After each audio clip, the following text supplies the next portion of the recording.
talk about anything. You see this? This is called water. It is a very healthy thing for you to ingest. Now, I know a bunch of you 2K niggas is pimple face bitches. But what I'm gonna need you to do is get up, go get a cup of water, and drown it. Because you're gonna need the extra oxygen in your system before you start crying about all this 2K slander that's about to incur.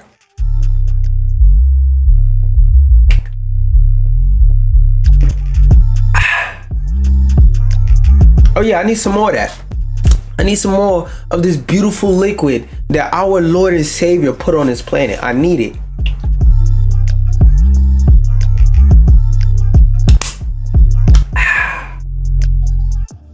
The succulent taste of what was once the water between God's toes just entered my system and hopefully your system simultaneously while you watching this video. And now that we've had that experience to bond us together, you fucking dumbass 2K players, fuck y'all. Excuse me. You fucking dumbass 2K players, fuck y'all.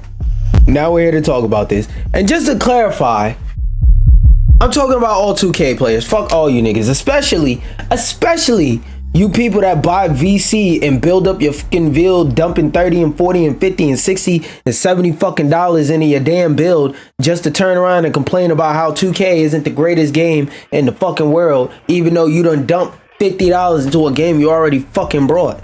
Stop dumping money into this piece of shit game. Stop playing this piece of shit game. But you niggas ain't gonna stop playing this piece of shit game. So it's gonna continue being a piece of shit game, and B, you're gonna continue to complain about the piece of shit game, and C, you niggas ain't gonna learn, so I'm gonna just continue to call this a piece of shit game. But I wanted to highlight this because this game, NBA 2K23, came out last year in 2023. This game isn't even a year old. Well, it's barely a year old, but NBA 2K23 servers already going offline on December 31st. Already. That is crazy. And the reason why I say that's crazy, because I don't know how long they usually take to cut off the servers in previous 2Ks. Well, like the last few 2Ks, like after 2020, because I haven't been in the loop with 2K at all. Besides like shit like this, where I get to make fun of 2K niggas, because fuck 2K. But from what I remember before 2020, it usually took like 2-3 years for them to like cut off service to the game and like get everybody to integrate over to the next game, right? That being said, this game came out last year and it's cutting off this year. I don't know if this is a new thing or if this is an old thing or if the article is going to address this, but this is fucking crazy because they know good and goddamn well that people done spent hundreds and thousands and some people have spent over $100,000 by themselves on a 2K build. It was even people flexing that they was making $20,000 off of their 2K builds, which is fucking crazy. I mean, not made. Well, somebody's made that much, but there was people who spent $20,000 on their fucking 2K builds, and it's like, god damn, y'all dropping $20,000 on fucking 2K, a game that has sucked for like the last forever. It's shit like that where I'll look at it and I go, yeah, I don't believe it, man. I really don't believe it. Y'all really dropping money on this piece of shit? As many great games are out here where you could pay a fifth of the price and get 10 times more enjoyment, and y'all spending how much on this game? It's crazy work to me. But let's read on. I'm gonna read the key takeaways and see if there's anything I want to skip to, but I generally at least want to skim across this whole article, see if there's any more funny ass details, because they know y'all spent money on this game last fucking year just to shut it down a year later, which makes it even crazier because one thing I always said about 2K, like people who spend money on 2K, is it's fucking crazy that you're spending money on a game that you're going to buy the next edition to and have to restart and spend your money on all over again next year. To me, that idea always just felt like robbery, but you know, what do I know? I feel like Jermaine, what do I know? NBA 2K23 servers will shut down on December 31st, 2024, making online modes inaccessible. You know, 90% of the fucking game, 90% of the reason why most people buy 2K right now, buy 2K for the fucking online modes. So that means no rec mode, no park, and it's another one I'm missing. No rec mode, no park, no black that was in 23. None of that shit. Just all that shit cut off. Play Now, My NBA, the W, My WNBA will still be playable in offline mode. I don't know what the fuck those modes are because I don't play this game. But good thing they put My WNBA. Now we can see more fucking losers cry and complain that I don't want to play as a woman in an NBA game when I don't know why you wouldn't want to. NBA 2K23 players will lose access to several game modes. While the game servers shutting down in December, players will not be able to access with the players. My dumbass. With the game servers shutting down in December, they won't be able to. Okay, I know that. Players won't be able to download roster updates and even community created players. So when they say, because usually in older 2Ks, they let you download roster updates so you could play with current teams. They said, hey, once December 31st hit, buy the next 2K, you bitch ass nigga. This is what I'll be saying. Wait, what the fuck? Why am I hearing my own voice? Oh, that's the ad-libs. Oh, whatever. Whatever. Anyway, back to what I was saying. This is that fucking thing I keep saying about 2K. In terms of basketball games, 2K has no competition. Now I can already hear you dumbass 2K dick riders, because I've had this conversation with you fucking bitch ass 2K players before, and I always hear the same shit. There's mad other basketball games. Go play another basketball game. There's other games. 2K has competition. There's other games like Elden Ring. No, nigga. Listen to what I'm saying. In the realistic basketball game, because as I always say, when the second biggest realistic basketball sim I could think of is NBA Live. And when the last NBA Live came out? 2019. That was 5 years ago, Unc. Nobody's playing that shit if the online is even still accessible. So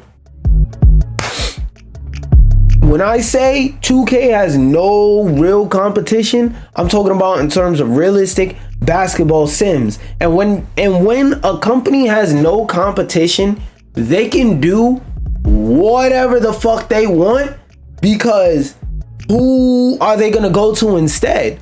If you want to play a realistic basketball game, you have nowhere to go. EA engages in so many so many practices that they would never engage in if they had competition. Like, think about it like this.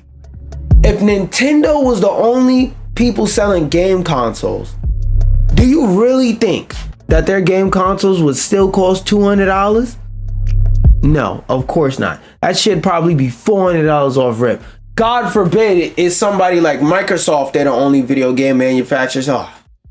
Oh, Jesus Christ. You're going to be paying 6 and 7 bands and shit. Sony has competition and they're already charging people damn near a band for just a fucking console without any of the accessories that you need to put the console comfortably in your entertainment system. So look at the crazy shit that companies do when they got competition. Now, think about when they have no competition. Let's read on a little bit more so I can yap some more about how much I fucking hate 2K. However, NBA 2K23's offline mode, which included will still be playable. Oh, so those are all offline modes. Okay, cool. While I understand that sports games are usually replaced by fans every year once a new version is out, some still tend to tick around. The old games just apply roster updates, especially if the most recent iteration of the game doesn't have any substantial new features. They usually don't. And even when they do have a substantial new feature, it's really just some minute shit that in the overall, at the end of the day, don't really matter that fucking much. Like, oh, now instead of the bar to shoot the ball, now instead of it curving a little bit like doing a little tornado curve, now it's just a straight up and down bar that's ovals at the end horizontally. and then next year it's vertically. I know I did the wrong hand signs, but whatever. Vertically, like it'd be minuscule changes like that. Like, oh, instead of most of the values being in the middle, like most of the values being in the middle of the fucking bar, now they're all across the bar evenly, like how it's supposed to be. It just be dumbass shit like that, where it's like, bro, you didn't need to make a whole new fucking game just to change that. You could have just made a big major update that changed everything. Changed everything, like in terms of the UI and stuff like that. Like, so many gripes with 2K. I'm about to get my frustration out today on this motherfucking game. There is no word yet on how long the NBA 2K24 servers will be around. A year. If they're willing to do a year for this, a year. As long as it benefits them. See, this is the thing about not having competition. Whenever you don't have competition, you only do things that benefit you. You don't do anything that benefits the customer. So for example, let's say I'm somebody who likes to bounce back and forth between the current 2K and the last 2K. Let's say I may not like the mechanics this much, or let's say I may be going through an adjustment period, because y'all swear to God the games change. So some of y'all might believe y'all need to go in an adjustment period. Or let's just say, I don't know, maybe I want to go and play the online mode for a game that I only brought 365 days ago or so, right? And I go back to play it and it's like, oh, I can't. Why can't you play it? Because they want to encourage a few people saying, I'm gonna wait a little while to pay to buy the new 2K. They want to encourage those people to either beg mommy and daddy or get the fuck up and go to either their computer or to the store and buy the next game, meaning they're getting more money. Because like, I don't think a lot of y'all realize, but you 2K players are literally buying basketball simulator video game Netflix. What do I mean by that? They have successfully turned this game into a reoccurring yearly bill. You niggas pay $100 a year. Cause let's be real, most of y'all ain't just buying a base edition. Y'all buying the edition that come with a little bit of VC and stuff like that. So you could get a deal on a VC you gonna buy anyway. So y'all niggas is paying to buy the fucking $100 edition that come with extra VC and a couple exclusive, I don't know, t-shirts or some stupid shit like that. And then on top of that, buying more VC for your second and third and fourth and fifth build, because Ronnie 2K said niggas was going to be able to respec their builds in 2020, but instead of respec, well, yeah, actually, in 2K 2020, you could respec your build. What do I mean by that? You could respec your build as in you could respend all the money you spent once that shit deleted all your information. Because 2K 2020, for those of y'all who don't know, had a bug where it would randomly just delete all your save data, delete all your builds. So all your builds that was attached to your account, it would delete all of them. It was a server side thing. Wasn't even a console side thing. So it wasn't like it deleted your shit locally and you could restore with a cloud save. No, on the servers, all your information got deleted and reset as if you just deleted your account and just started it up again for the first time. So yeah, it's another reason to say fuck 2K. Every year this game doesn't fucking work. But you niggas still buy it and just sit there and suffer, but you won't buy a game that actually does work, that's fun. Whatever, nigga. There is no word yet on how long the 24 servers. As for the latest entry in the sports franchise, read their blah blah blah. They're telling you to read their interview. Okay, so there wasn't much to this article. I thought there was going to be a little bit more to chew on, but it doesn't matter nonetheless, because I got my frustration out on 2K. Because a lot of people look at me and they say, oh, this dude's not interested in basketball and yada yada yada, so of course you don't like 2K. That's not true. I like any game I could get my hands on that's fun. So any game I could get my hands on that I could play and have fun with, like that's fun to me personally, I want to get my hands on and play. I used to love playing 2K. If you sat in front of me a copy of NBA 2K, like fucking, I don't know, like 14, and a copy of like the latest NBA Live at the time, 10 times out of 10, I was gonna pick 2K because 2K was more fun to play as a basketball game. Cause like I said, anything I could get my hands on, anything that I could get my hands on that I'm gonna find fun to play, I want to play it. And 2K used to be fun to play. But like I always say, the number one thing that turned me off to 2K was when they turned this shit into a fucking RPG. But yeah, we're off that. Another franchise that I kind of have a shaky history with, Call of Duty, is using AI to